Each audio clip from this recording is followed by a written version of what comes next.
Olá, bom dia. Sejam todos bem-vindos a mais um Cidade em Entrevista. O programa de hoje está de volta às empresas para falar de perfis geracionais, o choque de cultura na gestão dos negócios.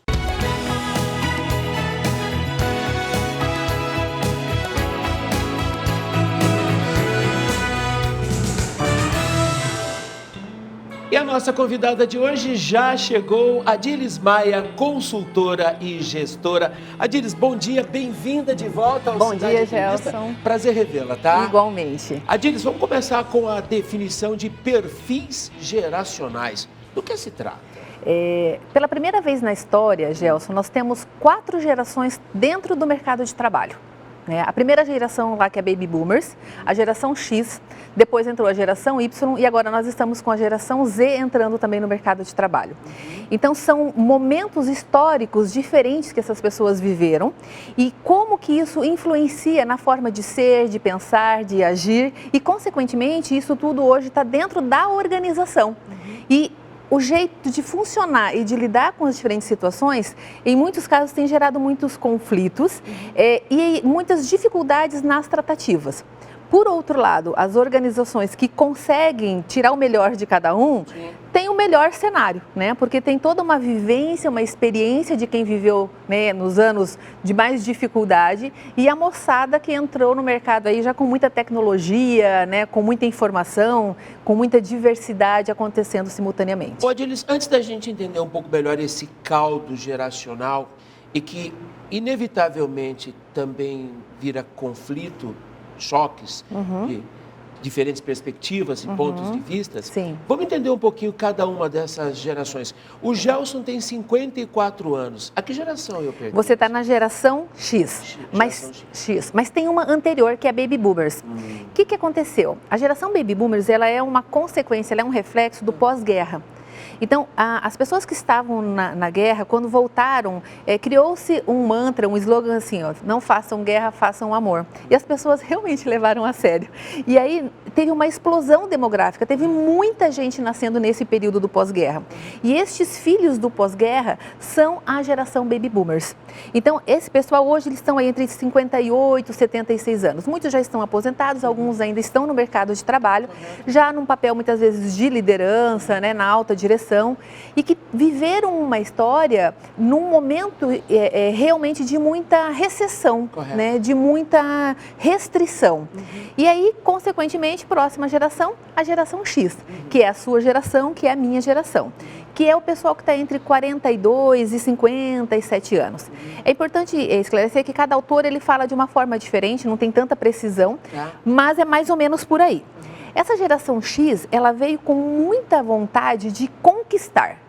Se os pais vieram com muita dificuldade, a geração X, vamos conquistar, vamos ter meu carro, minha casa própria, constituir família. É rigorosamente isso que nos move, Identifica, Sim, totalmente. Então, essa moçada da geração X, ela veio com um nível de engajamento, um vestir a camisa muito grande.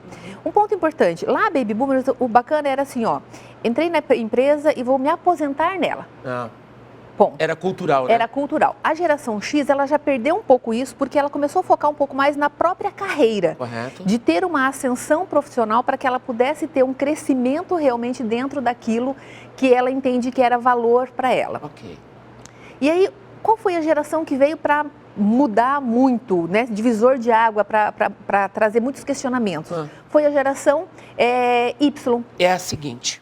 Que veio num perfil muito mais questionador, muito mais de viver coisas que a geração X e a Baby Boomers não tinham se permitido. Quando nasceram os membros dessa geração? Em torno de 1995, 81 a 95, ali, mais ou menos nessa faixa. E aí, o que aconteceu? Como eles chegaram num perfil muito mais questionador, começaram a acontecer muitos conflitos com a geração X, que tinha um perfil muito mais duro, muitas vezes, muito mais exigente. Correto. E a Y veio assim, peraí, por que precisa ser dessa forma? Quem disse que tem que ser desse jeito sempre? E aí, consequentemente, muitos conflitos começaram a acontecer. E essa geração hoje, a grande parte dela está nos cargos de liderança. Então, grande parte das empresas hoje, as lideranças estão entre geração Y e geração X. São os CEOs, os presidentes. Exatamente. Os grandes tomadores de decisão. Principalmente geração X. Mas só que com essas empresas mais tecnológicas, isso se quebrou totalmente. Né? Então, a gente tem pessoas, inclusive da própria geração Z, que é a próxima geração, Correto. que muitas vezes está numa função realmente de liderança, coisa que não acontecia antigamente, porque a cultura ela era muito diferente. O Adílis, e a Z? A Z ela nasceu ali mais ou menos em 1996 até 2010, e essa moçada hoje está entre 12 e 26 anos, ou seja, está entrando no mercado de trabalho. Algumas pessoas entram antes de fazer faculdade, durante a faculdade, pós-faculdade. O que as difere da anterior? A geração Z é a primeira geração que veio realmente como nativo digital. Nossa, já nasceu dentro do Já computador, nasceu, do celular, é só passando o dedinho, parece assim, saiu do parto já com o dedinho assim e olhando 360 graus, né? conectado. Quando a gente fala da geração Y, que é a anterior, foi quando começou realmente o boom da internet. Sim. Então você vai perceber que quem é da geração Baby Boomers e X tem mais dificuldade em lidar com tecnologia. É verdade. Dá uma apanhada, É né? verdade. A geração Y veio já com o advento da internet e então com muito mais facilidade para transitar, para buscar informação, para trabalhar com essas tecnologias Muito todas. mais otimizada também, né? Muito mais. E a Z parece que já nasceu sabendo que são considerados nativos digitais. Então, essa moçada, ela faz muita diferença dentro da cultura organizacional, porque estão acostumados com uma diversidade gigantesca de informação simultânea. Tá. E as redes sociais hoje, elas falam muito disso, né? Você toca e aí a coisa se transforma. E aí, quando vai para o contexto organizacional, não é esse o tempo que as coisas acontecem. É verdade. Né? E a última geração, que é o que está nascendo agora e ainda está acontecendo, que é a geração alfa, que nasceu mais ou menos ali a partir de 2011 até os que estão nascendo atualmente. 10, que são 12. crianças e adolescentes, que novamente está acontecendo mais um ciclo de mudança, né, na tecnologia, no nível de ansiedade, né, na aceleração de como que essas crianças pensam. O Adílis, antes de voltarmos ao caldo, né, de todas essas gerações e de como juntos e misturados nas empresas eles conflitam e contribuem, o que a gente já pode falar sobre o perfil da geração alfa? Dessa galerinha que ainda não está no mercado de trabalho. Basicamente, eles serão marcados por que traços, hein, Adílis? A tendência é ter um perfil muito mais individualista. É mesmo? É, porque se você parar para pensar assim, ó, você vai num restaurante, o que você vê lá? Todo mundo conversando e a criança no tablet, no celular, com a sua própria programação. Perfeito. Ela está comendo e ela está assistindo alguma coisa que está ali, que está desconectado com a realidade. Então, o meio em que ela está não necessariamente importa, porque ela tem um universo paralelo. E estas crianças, muitas vezes, têm dificuldade de dissociar o que é virtual daquilo que é real. Sim. Então, vários psicólogos, estudos e cientistas estão falando muito sobre isso, porque é uma preocupação muito grande, porque o contato com a realidade, com o aqui e agora, é isso que nos conecta com a vida e com resultados mais efetivos. E isso não tem acontecido muito com essa geração. Nossa, Adílis, a geração alfa vai dar outro programa, tá? Vai. Vamos falar muito sobre isso. Adílis, os babies trabalham com o Y e o Z? Trabalham. É? Trabalham e sofrem, né? Eu ia te perguntar. E como é a relação entre essas gerações? Claro que depende muito de cada indivíduo, né? A gente está falando aqui de uma forma mais global. Mas quando existem pessoas que lidam e transitam muito bem entre todas as gerações e que são chamados de perennials, que ele não faz parte de nenhuma geração, mas é uma postura de vida. Perennials é a pessoa que consegue transitar entre as diferentes gerações e tirar o melhor de cada um. De perenidade? Por aí, né? De Mais ou consigo menos. transitar sem ter enroscos de grande proporção. Ele é camaleônico, é isso? Ele se adapta? Adaptável, Ele é né? Eu acho que ele consegue ter essa flexibilidade, essa maleabilidade. Correto. E aí, independente de qual geração que ele pertence. Perfeito. Mas voltando na questão do Baby Boomers, que convive com essas outras gerações, usualmente é difícil porque são pessoas que já estão numa idade um pouco mais avançada e têm mais dificuldade com a tecnologia. Então fala assim, vamos mandar um e-mail, vamos entrar no sistema, vamos sistematizar a gestão do negócio. Ah, não, vamos no papelito ali, vamos nas minhas anotações. Imagina o conflito em relação à agilidade de entrega e de decisões entre essas duas E a pessoas. mudança da cultura, o quanto que sofre. Porque pensa assim, ó, quando a gente fala de processos seletivos, que a gente trabalha bastante com isso, a pessoa fala assim, eu quero um colaborador que tenha o perfil como era antigamente. Fala, que bom, você e o resto da humanidade, porque não tem mais esse profissional disponível com aquele perfil que eram acostumados antigamente. Então, quem está hoje, né, como um CEO do negócio, né, um diretor, um dono de negócio, ele ainda tem muitas vezes essa cultura de que no papel as coisas funcionam, que precisa escrever ali no concreto. Só que a velocidade que o mundo acontece, muitas vezes, ele precisa realmente de uma gestão mais sistematizada, com um sistema, com computador, com tecnologia, com a conectividade com o mundo. Hoje o mundo está globalizado, plenamente globalizado, né? E isso tudo vai atrasando os processos. Só que enquanto dono, muitas vezes é difícil perceber que é isso que está impedindo a sua empresa de crescer.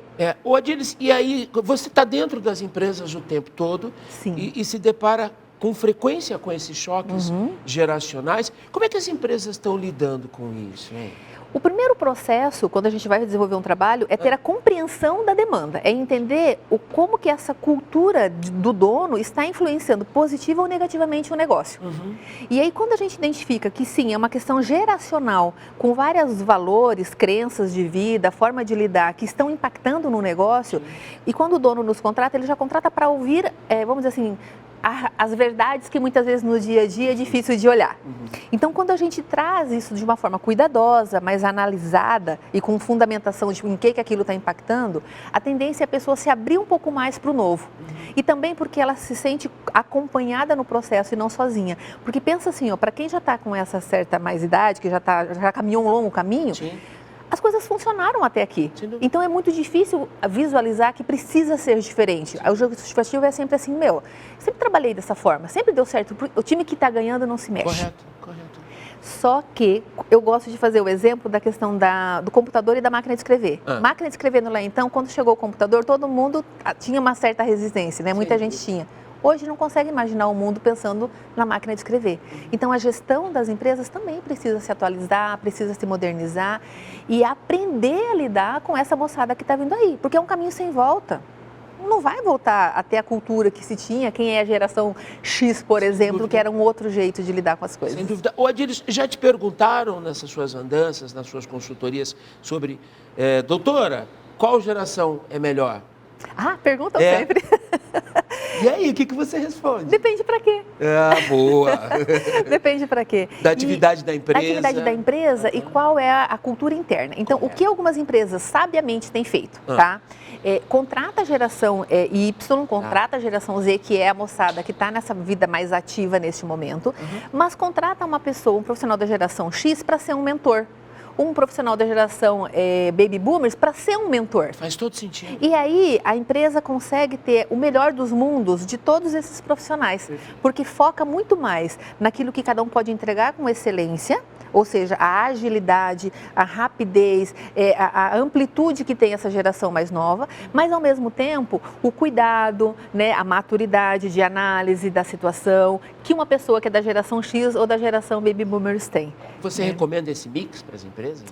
Recomendo, sim, dependendo do que for a demanda do negócio. Porque se é uma empresa que precisa de um olhar mais analítico, com mais maturidade, esse modelo vai funcionar muito bem.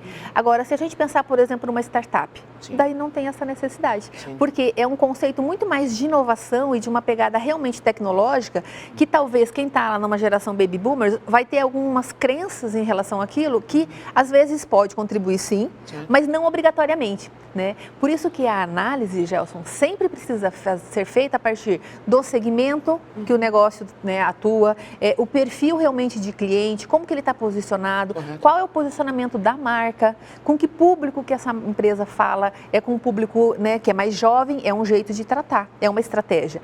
É uma moçada jovem que está ali, mas o público-alvo dessa empresa são pessoas mais velhas, tem que ter alguém mais alinhado com essa geração para trazer, inclusive, a informação de como que essa geração pensa, como que eu me comunico, como que eu falo, quais as dificuldades que essas pessoas que são clientes têm para a empresa conseguir fazer um serviço ou um produto que atenda realmente a necessidade do cliente. Adíris, e quando é uma empresa familiar, por exemplo, o vovô fundou e ele está lá firme, o filho veio, o neto também. Sim. Como é que lida a empresa familiar com esse conflito geracional, hein?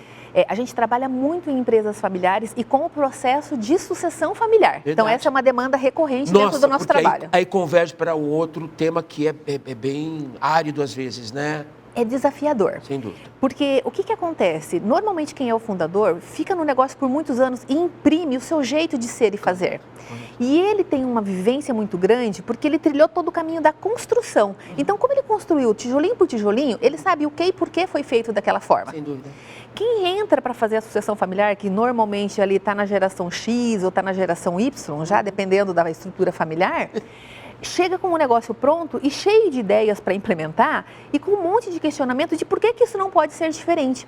E quando a gente fala em especial na geração Y, que é um perfil muito mais questionador, isso conflita muito com quem está muitas vezes lá com o papel, né, da geração Baby Boomers, porque o Baby Boomers ele está muito mais concentrado em como que ele construiu o caminho e a dificuldade é de encontrar como que ele encaixa esse novo. Perfeito. Então, muitas vezes o nosso trabalho, ele é, primeiro, como eu falei, mapear as potencialidades e dificuldades, mas ao mesmo tempo fazer um preparo para esse fundador desenvolver resiliência de aguardar o outro a aprender. Correto. E ao mesmo tempo se abrir para o novo para que haja perenidade do negócio. Alguém já te contratou para dar dicas de como avisar o baby que está na hora dele sair ou não? Porque tem uns que não largam o osso, né? Eu brinco que a maior dificuldade é largar o osso e outra grande dificuldade é para quem está chegando compreender a imensidão que o negócio significa e ter a clareza, eu sempre digo assim, o que a gente tem que tomar muito cuidado com o plano de sucessão e com essa nova geração. Identificar claramente o DNA do negócio. O que isso quer dizer? O DNA do negócio é aquilo que não pode ser mudado. Sem dúvida. E às vezes quem está chegando, chega querendo mudar tudo. E não dá para mudar tudo, porque se você mudar tudo, você despersonaliza o negócio. Correto. E aí perde a identificação e a conexão do cliente com a empresa. Então o grande desafio é identificarmos o que pode ser mudado e precisa ser mudado e aquilo que não pode mudar. E quem determina isso, muitas vezes, não pode ser a cabeça de quem está entrando, mas sim o modelo de negócio, o perfil do cliente, o que o mercado está pedindo.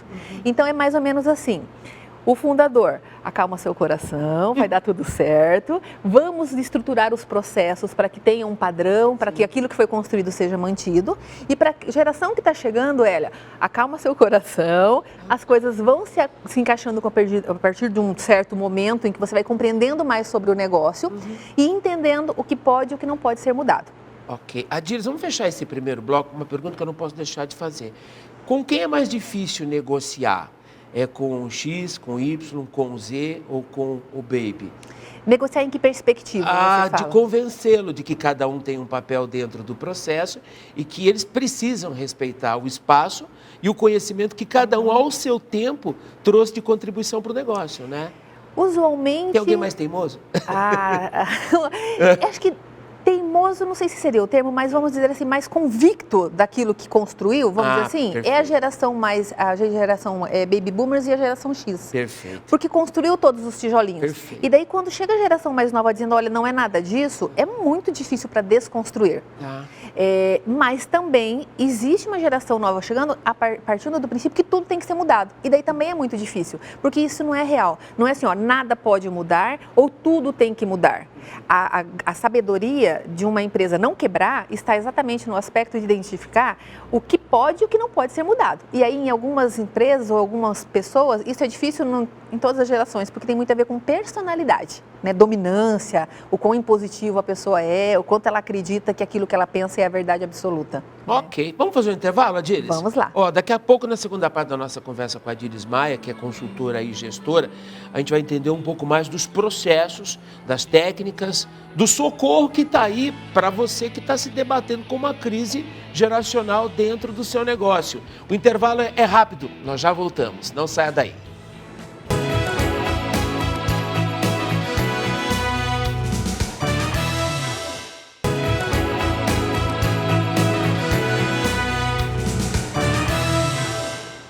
De volta com o Cidade Entrevista. O programa de hoje recebe mais uma vez a gestora e consultora Adilis Maia. A gente está falando sobre perfis geracionais, choque de cultura na gestão das empresas. O Adilis, a gente falou bastante no primeiro bloco, né? Sobre os baby, X, Y. E a molecada, que contribuição traz essa nova geração para os negócios? Ok. Acho que a gente pode trazer como divisor de água, né, a geração Y para frente, que, como eu falei, veio nessa questão mais tecnológica, mas também, qual que é o grande ponto positivo, né, dessa geração que está chegando? A abertura, ela é muito maior para o novo, para a diversidade, para aquilo que realmente, muitas vezes, no lá então, ficava muito mais no preconceito e no pré-conceito. Então, sim, uma busca pelas possibilidades, pela autorrealização, por conquistas, numa perspectiva muito mais de ser do que ter. Bacana. Baby Boomers e X, fazer e ter. De Y para frente, muito mais ser, experiências, onde a gente começa a perceber que talvez ter um carro é menos importante, até porque hoje tem Uber. Sim. Né? Então, entre a pessoa comprar um apartamento e ter uma experiência fora do país, né, de viver um intercâmbio, ela prefere muitas vezes ir para o intercâmbio. Correto. E aí, o que também começou a mudar muito? O modelo de contratação destes profissionais. Se para a geração X, que é a nossa geração para trás, um contrato CLT, um registro, um ganho exato era muito importante pensando numa aposentadoria, quando a gente fala da geração Y ou até da geração Z, que é essa que está chegando agora, ele visualiza muito mais ele ter um ganho imediato. Sim. Então tem um movimento de pejotização acontecendo, verdade. onde ele não está muito preocupado se ele vai ter aposentadoria lá ou não. Ele quer saber que hoje o ganho dele está maior e que ele tem mais flexibilidade. Correto. Então a questão do home office, a questão dele ter flexibilidade de horário. O outro ponto importante, Y para frente trabalha muito mais por uma causa. Ele precisa compreender e se identificar com aquilo que é o propósito do negócio. Uau!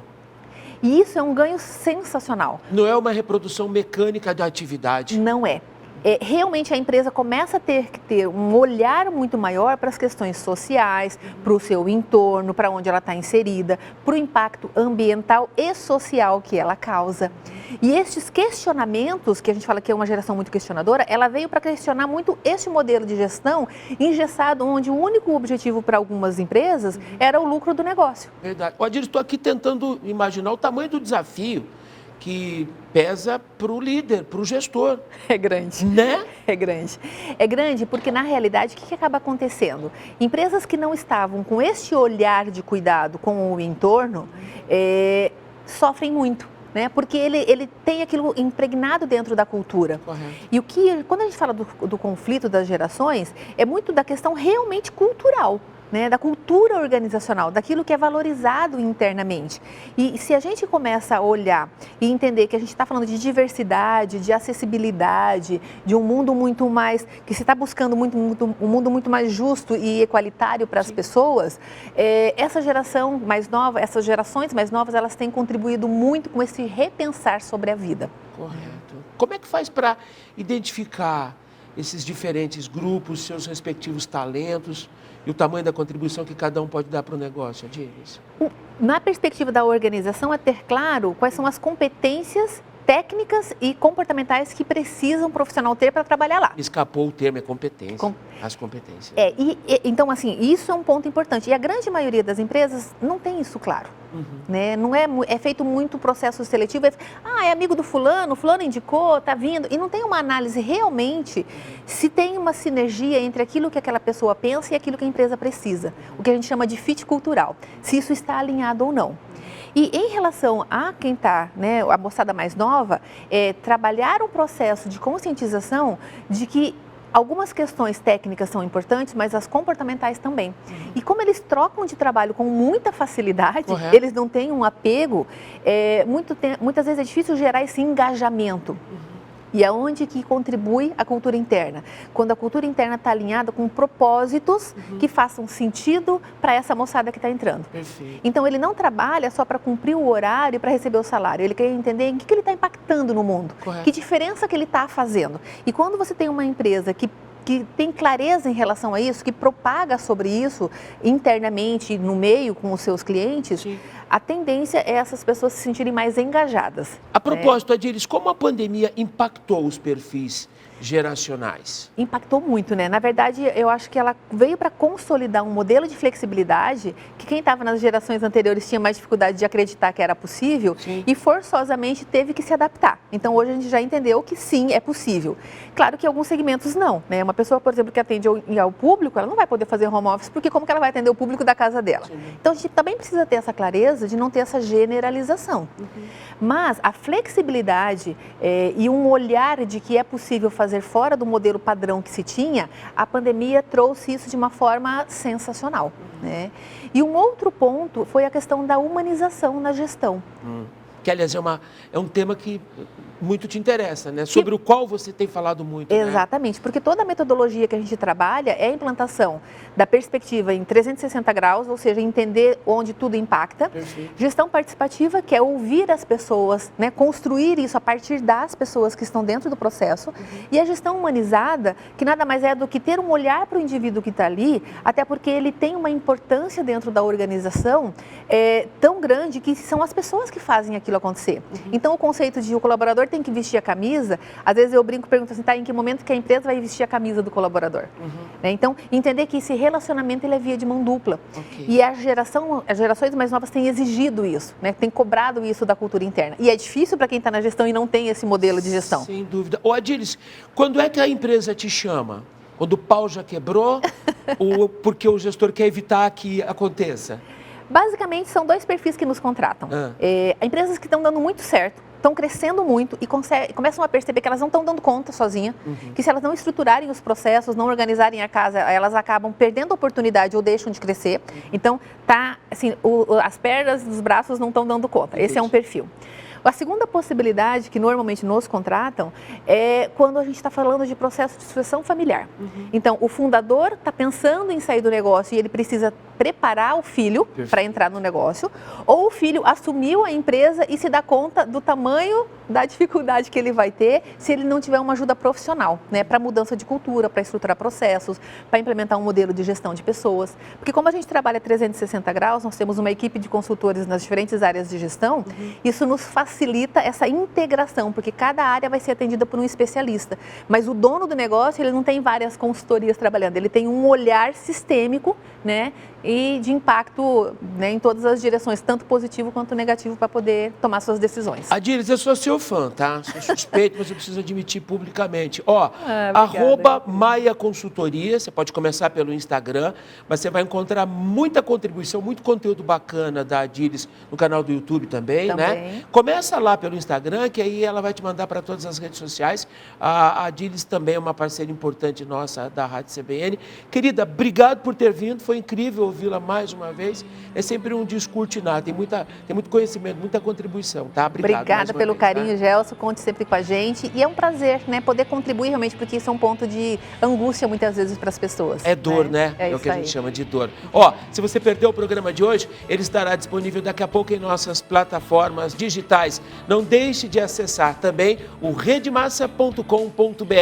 Eu e a Adílis desejamos um excelente final de semana a todos, tá? Com saúde e segurança, a gente vai se ver no próximo sábado. Tchau, até lá. Tchau, tchau.